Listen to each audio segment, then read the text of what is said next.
ಸುಣ್ಣ ಬಣ್ಣ ಹೊಡಿಸ್ತೀವಿ, ಕಿಟಿ ಗ್ಲಾಸ್ ಮಾಡ್ತೀವಿ, ಎಲ್ಲ ರೆಡಿ ಮಾಡ್ತೀವಿ. ಮತ್ತು 3 ವರ್ಷದಲ್ಲಿ ಆ ಕಿಟಿ ಗ್ಲಾಸ್ ವೈರಿಂಗು ಮತ್ತೊಂದೆಲ್ಲ ಬಿಚ್ಚಿಡು ಆಗಬಾರ್ದು. ಪ್ರತಿ ವರ್ಷ ನಡೆಸಬೇಕು. ಮನೆ ಫಂಕ್ಷನ್ ಮೇಂಟೆನೆನ್ಸ್ಗೆ ಪುಷ್ಕರಿ ಶ್ರೀಮಠ ಕೊಡಬೇಕು ಅಂತ ನಾನಿದ್ದಂಥ ಸಂದರ್ಭದಲ್ಲೂ ಪ್ರಯತ್ನ ಮಾಡಿದೆ. ಸರ್ಕಾರ ಕನ್ನಡ ಕೊಡಲಿಲ್ಲ. ಈಗ ಸುದೈವ ಆಳ್ವಾಸ್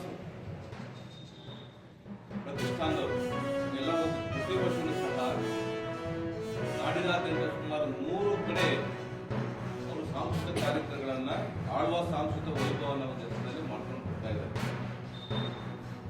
ನಾನು ಶಾಸಕ ಇದ್ದ ಸಂದರ್ಭದಲ್ಲಿ ಇವ್ರನ್ನ ಅಪ್ರೋಚ್ ಮಾಡಿದ್ದೆ, ಕಾರ್ಯಕ್ರಮ ನಡೆಸ್ಕೊಡಿ ಕ್ಷೇತ್ರದಲ್ಲಿ ಅಂತ. ಆದರೆ ಸಮಯ ಕೂಡಿ ಬಂದಿರಲಿಲ್ಲ. ಈಗ ಅವರಾಗೆ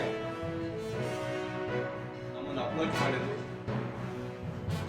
ಬೇರೆ ಬೇರೆ ಕಡೆ ಚನ್ನಪಟ್ಟಣ ಇರ್ಬೋದು, ಉಡೇನೇಶ್ವರ, ಬೆಂಗಳೂರು ಗಂಗಾಪುರ, ಜಾವಲ್, ಹಳೇಬೀಡು